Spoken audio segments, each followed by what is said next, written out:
close game. I think you have a lot of good tempo control on lines, though. I agree. Leshek versus Tiny, the Tiny does get killed. Lesh can get objectives easier. But, of course, if you're taking objectives, then the Titiner is going to defend in those objectives, right? And that's what he wants to do exactly. Wait for the Lesh to overextend, ravage him, murder him, and unless the Surge is ready to save him. To me, the 2 points that are very important here, more than the bottom lane, which it doesn't really matter if Tide or Troll get farmed, is if top lane the Darkseer can shut down the Terrorblade, because it's honestly entirely possible with the Nyx, and if in the mid lane, Nisha can do a decent job of farming, or if Limp will start getting kills once he hits the level 3 on both Toss and Avalon. Yeah, it's going to be pretty important. Quick little D ward to make sure that Secret can rotate supports to and from that top lane, look for some stacks, really do just about whatever they please without having to fear Limp, just rotating away and getting a cheeky stack steal. Pushes the wave underneath the tower at level 1, but Nisha doing well, CSing under pressure.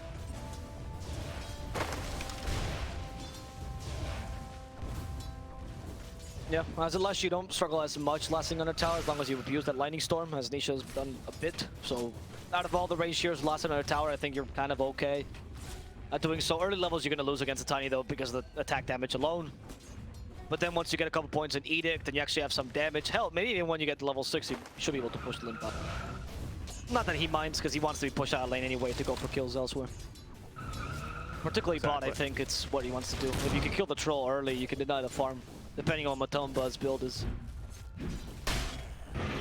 For pretty popular build we're seeing, double gauntlets of strength just for a little bit of extra HP as Hanskin zoning away Puppey with the LSA, making sure he can't get free damage out on that Arctic burn. So we're preparing to skip a wave here, trying to force the issue underneath the tower for Nico Baby. Cheeky little damage out from the bushwhack, but can't let Nico Baby close the gap. Not enough stun there. Yeah, Yabzor is trying to... Oh, nice. They stopped actually the wave skipping here. Yabzor was trying to do. Well played by FNG. Now Zai has to go and fight this. They go attack FNG, but it's only level 1 Iron Shell. It's going to succeed for now, it seems like. FNG, there's the reflection. He's still going to die to the Iron Shell. Zai just too slow. And the Fairy Fire heals so much because his base HP is so little. Really, really nice positioning out from Zai. Just body block in there, making sure that the only avenue of escape wasn't really open for FNG. Healing self up to full HP. Pretty low base strength here on the Squirrel, unsurprisingly. But buying, I mean, it's still a small win for Secret. Not really too much used, and that's potentially a healing salve that was meant for Nico Baby, who is already all out of regen. Tor reflecting the stun. Is going to be taking a nice bit of damage, but my goodness, so much damage out from the Acorn shot. I'll lie, a bit lucky there. They got the bounce right onto him.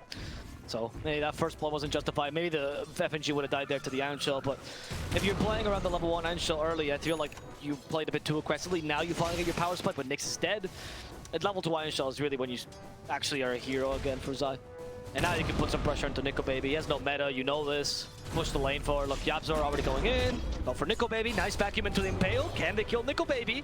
For now, he's surviving. Yabzor diving in the towers to spike Carpus. But the bushwhack, it pushes him back. Yabzor has to de-aggro the tower so he doesn't die there for free. FNG saving his carry multiple times already. That's a lot of damage done, though. I mean, Zai is staying alive throughout the entirety of it. He can now basically get free CS, denying almost a full wave here, or at least the range creep away. 2 healing salves on the way for FNG, so really invest. That's the 3rd healing salve for FNG in this lane already. So a lot of regen being forced through out from Secret in this top lane. Nyx Assassin with a bit higher base regen should just be able to take a little bit of a timeout here and heal that back up. He's got himself the infused raindrops on top of this, so it's a little spicy in this top lane. Secret continuing to apply as much pressure as they can. They're trying their best, but they're not completely denying that TV's farm. Whereas in the bottom lane, I think Troll is honestly in the same position as the TV, but with a much easier lane, supposedly. S4, okay. Matuman is doing his best to try to murder S4. With the 2 points in hand, Kraken Shell, the Fervor does nothing. And unfortunately, they can't really get a kill. Lena's even keeping him at bay. Winter Wyvern not too strong against Lena either. Limp was able to sneak into the enemy triangle as well, knowing that Zai was going to be taking a trip back home. Nice little toss underneath the tower to snag a bounty rune away from him. So now we are going to be -1 bounty for Nisha. About to hit this 5-minute mark. Limp still has his own bounty waiting for in the triangle, unless the Wyvern is going to look to sneak away. But honestly, I think bot lane's a little bit too hard about this Wyvern here. Tumble able to at least avoid the stun coming from Hanskin. I mean, they're really doing nothing to the Tide. In the middle lane, Nisha actually fighting against Limp. The ball gets fully onto Limp. He throws the tree and gets the last hit there. So Limp will actually get the kill before he dies, which means he got all the experience out of it, and that's kind of a win for him as far as he's concerned. Little tip from Limp to Nisha, as Hanskin also tips Limp for some reason. Zai's going to cut this wave now, look to put some pressure up to Nico Baby, who should be able, especially with Conjure Image now, to CS no problem here and prevent the wagon from doing too much damage. Well, expecting the... Oh, wait, bottom? S4? I don't know why there's even an attempt at his life. The Kraken Shell keeps him completely alive with the Ring of Health as well now. Allows him to go for the full hood. Deny from S4, very nice. 2 heroes mid now, as Hanskin will actually TP on over. I think they're looking for an Ava toss. If they can connect onto it. Yapsor already showing mid. There's going to be the Bushwhack. Limp is going to get the toss in place. Nisha still alive for now. Is the regen rune going to be denied away by FNG?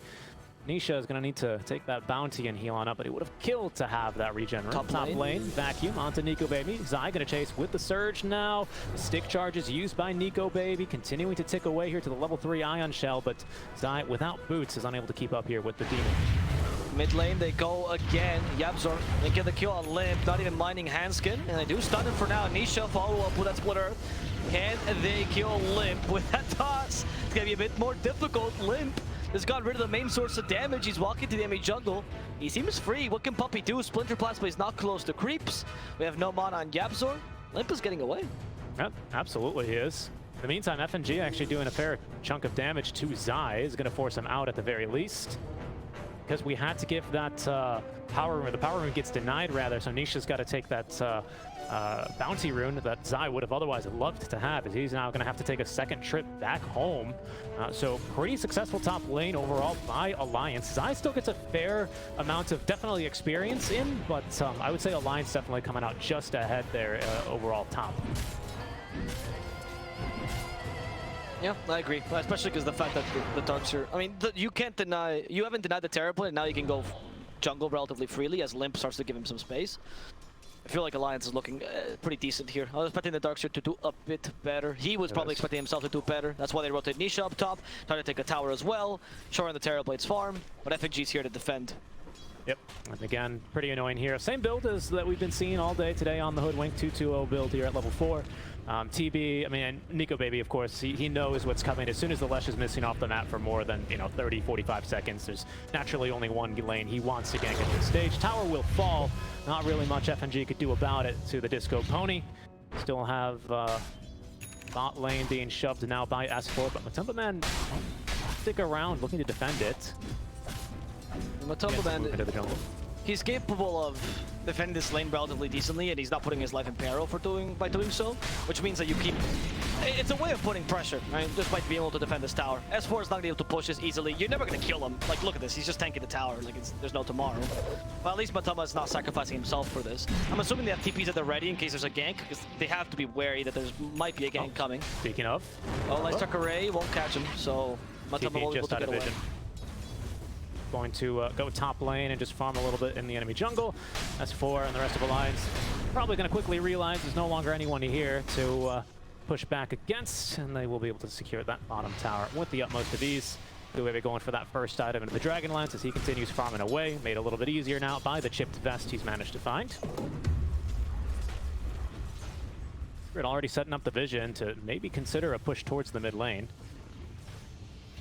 But Alliance is also setting up a vision to fully defend their jungle in case Seeker wants to invade. They know this is the easiest objective after you take a tier 1. You want to invade the jungle, catch the TP, especially with a Nyx plus Darkseer. Instead, you'll have to deal with FNG instead. Like, it's just not that valuable. TP's completely in the triangle, he's quite safe. You have some really good defensive wards. Actually, not just defensive wards, but rotational wards from Alliance to make sure that Seeker doesn't have any, or can't use any surprises here. The only surprise I would say at this stage is going to be this ward that Sugar to put down in the enemy secret shop. Of course, this is an awkward spot to ward now, especially because they got rid of the very, very OP ward spot next to the tier 1s that used to be here in previous patches with the map change. So just, you know, Secret realizing that some vision there would be nice. It's a really awkward spot to just walk up on. The secret shops are the only places on the map where you have to walk up kind of like 2 steps at once of 2 levels of terrain. So you can kind of get flanked from 2 directions here. Really, really dangerous spot to push, other than the stairwells up to Roshan. That's where you never want to be pushing against a Wyvern without any vision. No, bushwhack for Zai. They still have the sharpshooter, and it's going to be the neutral creep. FNG is like, Helper smashes it in this tournament. What is this? What is this theft?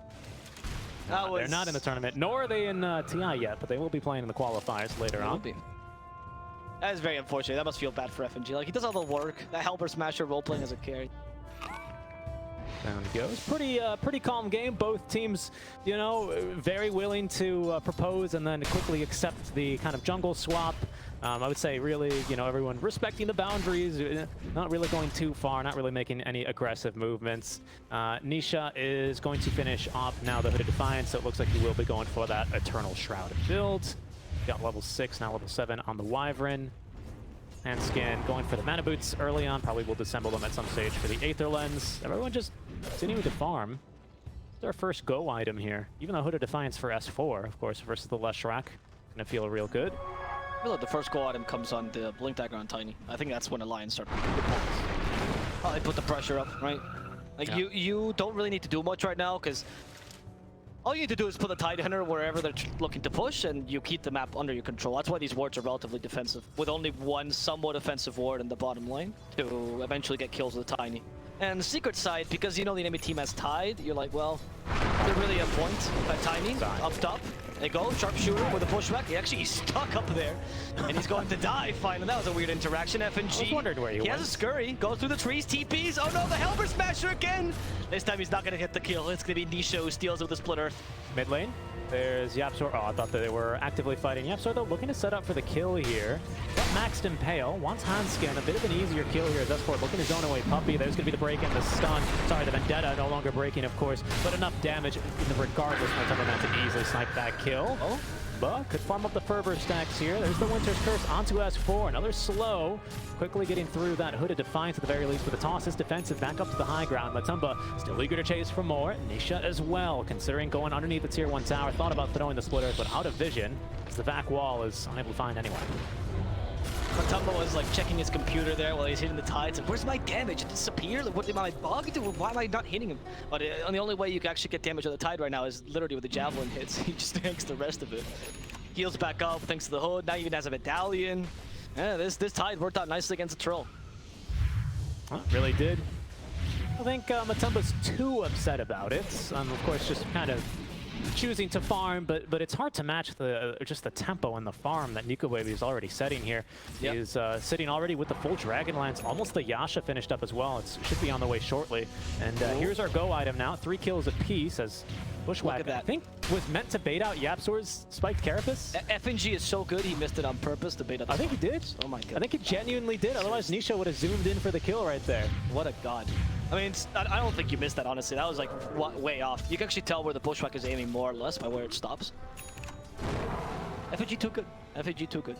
Oh. This is though when FNG's like watching the replay, he's like, what do these casters talk about? I'm just, I missed this. Why do they give me so much credit? What is his build this game, by the way? I see a Void Stone. I have no clue what that. It's just a lonely Void Stone. He's not going for the typical medallion. Smoke cank onto Zai. This is the Blink Dagger reveal into the Bushwhack. Sharpshooter unnecessary. Even NicoBaby joining the fun there in case he was needed.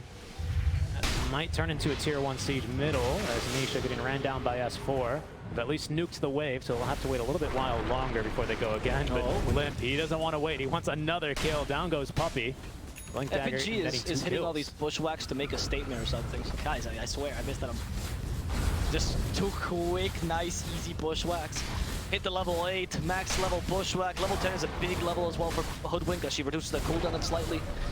By far her most OP ability. This ability is insane, honestly. This is where I posed the question, what's the Nyx assassin to do in this game? YapzOr, you know, he's doing what he can. He's at least providing vision, which is, I guess, the best thing he can do. Planting some pretty deep and pretty annoying wards. Just looking to get eyes on enemies when they're not showing on the map. But other than that, it doesn't feel like he's got anyone to really, you know, play aggressively with. Not until Zai, at least, is ready to look for kills actively. And with the first item, Hood of Defiance, I don't think that'll be for a while.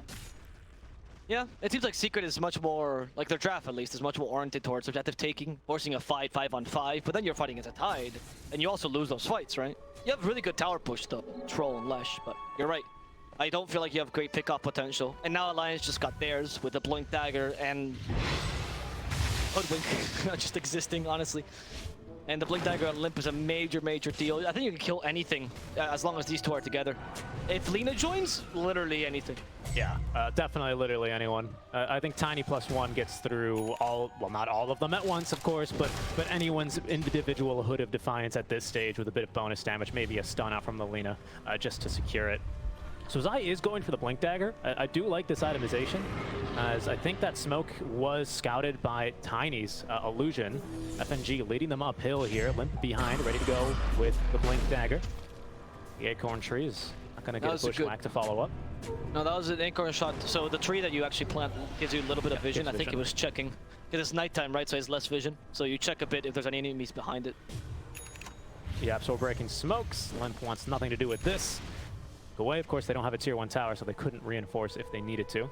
That's a nice grab, though. Auto 3 Gen Rune is YapzOr scouted underneath that or Sentry in the river. Eul Scepter's on the way for Nisha. Do we smoke on this? Is this go time? I think so. It's already there, so yeah. I mean, you just smoked and it was unsuccessful. The problem is you don't have enough map control to smoke appropriately, right? Because the mid lane is pushed in favor of Alliance, so they should be able to smell smoke. You need to push out this mid lane first if you want to be able to smoke up. Otherwise, it's too obvious. And in the meantime, Alliance got their eyes set on this bottom tier 2 tower. With 50-minute wagon still here, they're even going to buff it with the Solar Crest. Get rid of that Ion Shell creep and go to town. Even aggressively fortify the wave here, looking to force the issue. Secret, don't think they could really look to oblige them at this stage. Zai's at least going to put down the Ion Shell, but it's onto a creep that can be denied and was even being hit by the tower. At least he's able to dispatch with the creep wave. Puppy is going to meander his way on over. The Observer Ward at least able to scout a couple more heroes. S4 is just doing the tanky job, right? If they go on him, just ravage him. The TP coming, okay, they're going for S4. Ravage is still available. He's like Troll's TPing in quite aggressively. Matumba, this time he knows he can hit S4 as Maelstrom this time, but from behind. In comes Limp and they burst down Puppy. There's no more Winter's Curse to stun, but Ravage as well. And they actually cut Matumba in the wrong position. Can they kill him in time? Yes! He can't use the battle trance. Well, the toss Limp gets rid of the Leshrac thanks to the toss and puts Nisha in a difficult position. They're hitting him with all they got. They throw the tree on top of him, and Limp yet another time playing with Nisha like he's a volleyball, honestly.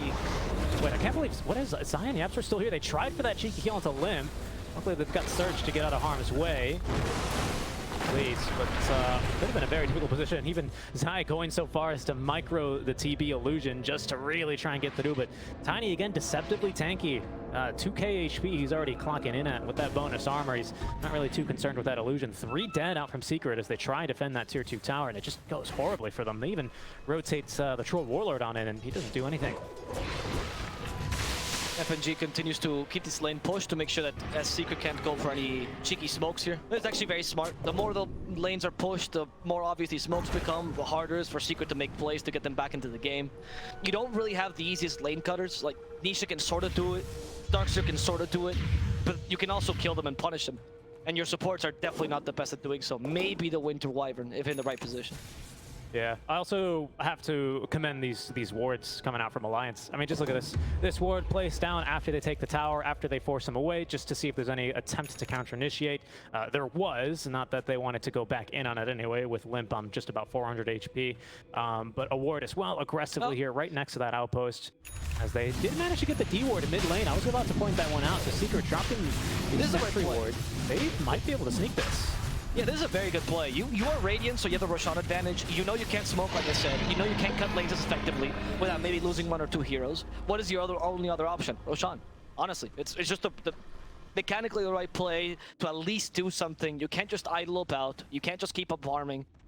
And this Roche might give you an edge in the next team fight. So it'll give you a second chance to get that battle trance off the Absol exactly. from behind.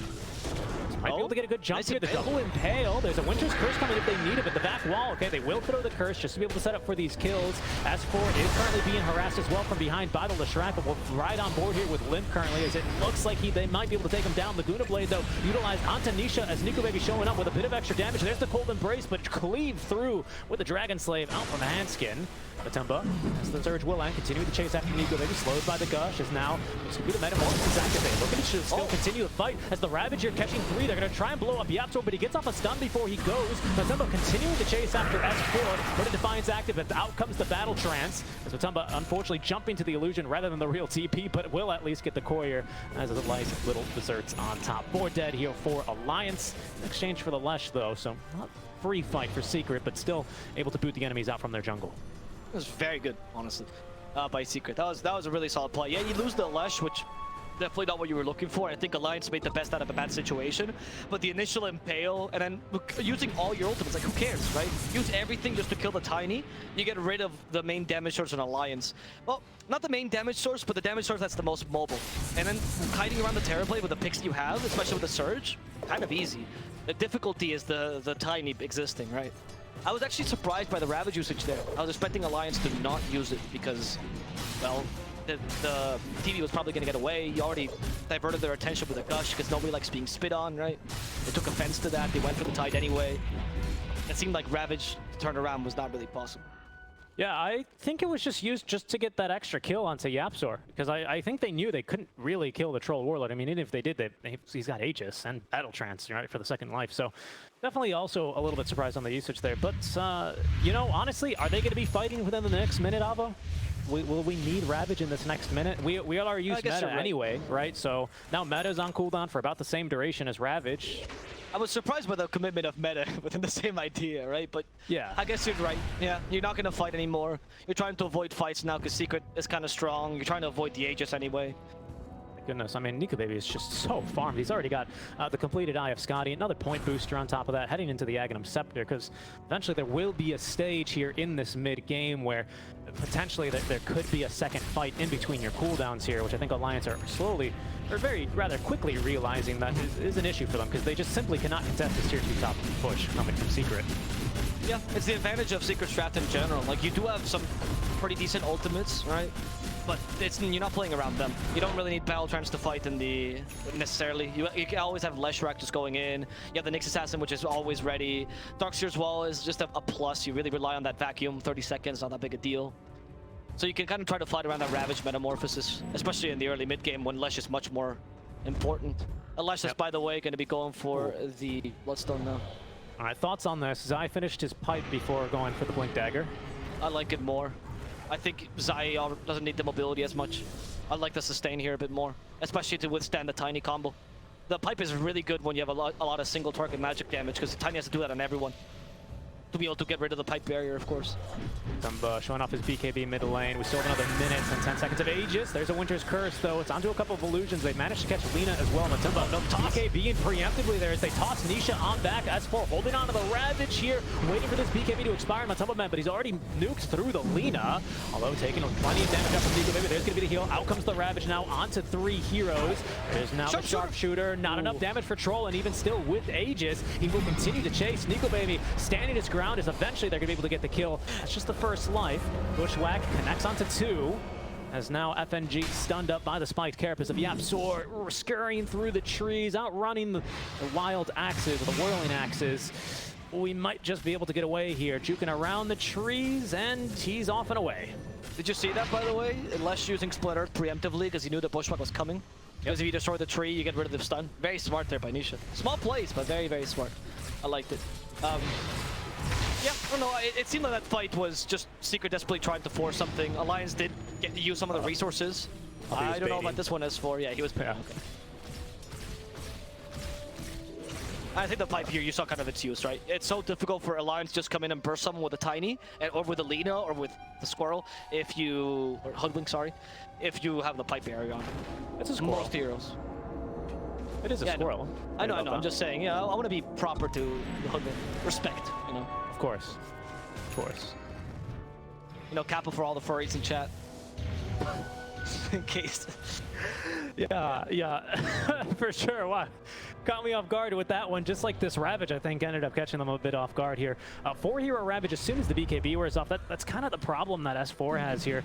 He would like to BKB and possibly stop Nisha from doing too much damage in these team fights, but without, you know, any follow-up available, with Limp kind of overextended in the enemy triangle, it's just a bit too awkward for them to take this engagement. And there's that split earth you're talking about there on the replay. Honestly, I thought that was really awesome. That was a good play. These small interactions, the new heroes, you know, you don't immediately see them, and the first people to do them make them a tendency. Okay, let's see. They're actually trying to flank him. Nice and peeled the vacuum with more with them between. Limp though stops this by trying to stop Zai, but it's not going to succeed. TP tries to get away, but the BKB on Matumba keeps him safe. Terra does nothing there. Oh, sorry, the Fear does nothing there. And Matumba, man, will be able to finish off the enemy carry, almost destroy the Tidehunter, all while now having a free tower mid. Yeah, I mean, you're still right. I mean, BKB was crucial there. Couldn't sunder anyone but S4, pardon me. He was the only viable target he had, but S4 had just about as much HP as he did. So they did do a little swap-a-rooney, but didn't really work out in his favor. And of course, Matumba with the BKB already active and the battle trance quickly and easily. Look at that, get a great wraparound out from Yapzor inside to connect there. So this is one of the advantages on Secret's draft, which is that they get much more out of a team fight than Alliance does because of their sheer push, right? As soon as you can go onto a tower with Troll Lesh, that tower is done, especially if the enemy team is down. Even if it's only 2 or 3 of them, it's just so easy to push. So it's difficult for Alliance because they have to do so much more to be able to match that. The success, I would say, from Secret. That's why their team fight needs to be superior. That's why these Ravages need to be on point. That's why they can't really mess up here. That Terror Wave needs to be on point by Nickel Baby as well. That BKB definitely surprised him. I don't think he was expecting that immediately. Aggressive move out from Alliance. So they've got the ultis as well as the regular Metamorphosis ready to go. But Nisha's not going to be caught here by this one, nor will his courier, even doing so much as to evacuate the courier from any danger it might have been in. Alliance trying to do the same by expanding the map a bit. You take a tier 1, you can at least go into the enemy triangle a bit, force an engagement this way, take advantage of your tiny. Setting up an aggressive ward here as well, watching over the enemy triangle, but Secret, I know that area has been accessed by enemies, and they know they can't trust just walking on through there to look for any fights. Wards as well in the mid lane here, currently still standing for Alliance. So moving across the map without a smoke is a very difficult ask right now for the likes of Secret, which explains why they're just chilling out by the trees. Matumba split pushing down bottom, gets at least rid of the tower in exchange for the loss of their own offlane tier 1. Where's the classic new official phrase? Reason for the pods? I believe new official is our A-stream admin. Shoutouts to him, of course. Shoutouts to him. I think that should be in the chat wheel. Reasons for the pause. In fact, I would actually use it a bunch. Door. Okay. Classic Dota pause reason. Door. Door. They never explain why. Just door. Just door. I mean, hey, if someone's at the door, you gotta go tell them, hey, leave me alone. I'm playing my video game. I'm playing for $400,000, please. Absolutely. Absolutely. Yapzor? I think they see him. Yeah, Yapzor, what are you doing? Oh, he has ALK there. He's baiting. There's a tear away from Nickel Baby. No. He's looking to kill off the Winter Wyvern. Nice Ravage. Going for Yapzor. They're also murdering Zai in the backlines. Yolsa to dispel that surge. Nickel Baby's ready. They don't even need him. The supports do the heavy lifting, and Nickel Baby still has the Metamorphosis here. They've got eyes for Matumba Man as well. He's trying to push the mid wave, but they've got wards down here watching him. BKB, but no TP for another minute. So Matumba might just be making the greatest kite play of all time, or he's just delaying his death. We'll see, though. 50-50 Matumba Man. 50-50. Now we're playing underneath his own award. Bushwhack's gonna pull him right back. There's Hanskin. Now Nico Baby joining the fun. TP into the tier 3 tower is gonna be Limp, who will secure the kill versus Matumba Man, and then that 5 times kill streak. So that was the result of most of the 50-50, so it was pretty appropriate there. Unfortunately, did not really work out for Matumba. We didn't think it was going to work out either. Alliance get a free kill out of it. So just so difficult to run away from Hoodwink. Honestly, Bushwhack, so strong. I honestly cannot reiterate it enough. This squirrel got completely forgotten by most regions except for America. And the American teams, and I mean both North and South America, started abusing her. And people were like, wow, she's very strong. Strong hero, man. Very, very annoying. One of these obnoxious heroes, much like the Ench, you know, who can kind of do as they please. The Sword, man, paying off. Puppey in a lot of trouble. He's got the self-heal. He's going to try and use it. First, the curse is going to come down onto the TB. Sets up for the wall of Replica as well. But Limp dying to the illusion. No, gets away on 60 HP. Zai now stuck in an awkward spot as S4 instead looks for Nisha. Sharpshooter's not enough damage, but the TB illusion's doing the work. NicoBaby ended up with 2 kills in that engagement. LSA is going to connect, but YapzOr gets off the Carapace just beforehand. There's going to be the toss, which actually tosses back the Zai illusion. Still doing a bit of damage, but YapzOr unable to escape the wrath of NicoBaby, who's just got way too much damage, way too much slow as well with the Eye of Scotty, and a ton of attack range with the Dragon Lance.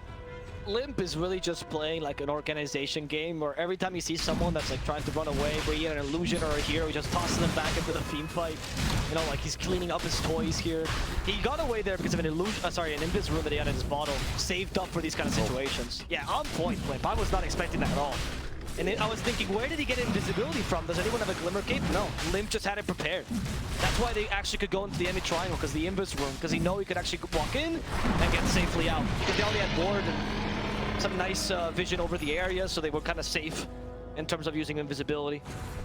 I'm a bit surprised that Secret decided to engage in a fight there. I thought that was just a let Puppey die moment and get back. You know, he was going in, I can only imagine, for the D ward. You know, after his Trolls dies all the way next to tier 3 towers with 5 enemies showing, that's a pretty good time to D ward your triangle. But it just kind of ends up becoming this whole thing that I don't think Secret meant to really get involved with. Especially dropping Vac Wall means even if Darkseer lives, you have no hope of really contesting any next objectives, which of course was second Roche. We all know how, you know, impactful this second Roshan can be. Zai, I don't know, can they see him? Yo, they just caught him with the illusion. Not him tell. Limp, by the way, picking up the tree grab shard and the cheese. Oh, wow. Matumba kind of angry. Didn't get a single ensnare. I think he got 5 hits there, if I could hear. What is his 20% chance? Checking his math. NicoBaby deciding that he wants now the Eye of Scotty in the first slot, and the Ag Scepter in the last one, for some reason. Just switching them around. Lions seem to be pretty much in control of this game now, map control as well. I mean, Secret's doing the right job of completely swapping how the map is usually played, because they see Alliance dominate the triangle, so they just have to go into the bottom lane, which usually would be considered the dead lane, not anymore, because of where the whole of Alliance is sitting. But this also allows Alliance to just go to the high ground, like why not? Oh, vacuum! He had a 4-staff ready, he's prepared. NicoBaby even built a Hurricane Pike, acknowledging the strength of the vacuum wall. Yeah, that's can be a real killer. Secret, they're going to go after him, though. They're going to smoke on up and see what they can find. Really, really great hold, though, from Alliance. They know Secret very well. They know that they know they need to get something out from this one. And Secret, instead, they'll head bottom, where they do see Alina underneath a ward that they've dropped here not too long ago. Lots of heroes missing on the map, though, so Hanskin very quickly just looking to run away. BOTs, by the way, on the Lina. Just needing someone to be able to push these lanes back and establish equilibrium, thanks to the antics of the Lesh, and also, at this stage of the game, that Matumba is forced to just split push as much as they can. Yeah, it's not a bad choice as well, where you have no target stuns on the Secret side, right? You can actually literally outrun Impale, quite literally outrun the Vacuum, unless you get the combo off, of course.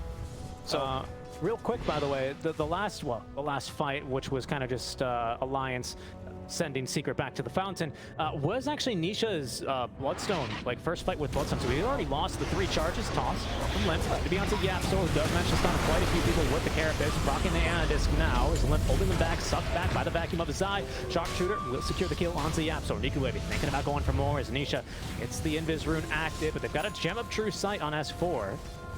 There's now Daedalus finished up and flying the way towards NicoBaby. Time to go for the tower here. The Bushwhack does catch up the Life Strike though. Send him back. There's the Ravage. Nisha can't go back to his teammates. He's going to fall. Yet again, Puppey also in a difficult position. Killed by a single hit there from NicoBaby. Daedalus crit will do the trick. Azai solving for the combo. There was no Nyx to follow up though. NicoBaby actually sunders Nisha. Thank you for the free life, says NicoBaby. As he walks back in, he wants to kill Puppey on top of that. Terror Wave activated. That's going to be Puppey dying. GG. Secret wants no more of this match. Terror Blade too strong. Alliance will win game number 1. Yeah, really, really nice job out from Alliance. Kind of just, again, a slow game between two teams, I should say, that have met before. I think 2 of the bigger teams in Dota right now, at least in the Western European region. That's definitely have clearly studied each other's playstyle. I think, regrettably for Secret, despite opening up with the Knicks,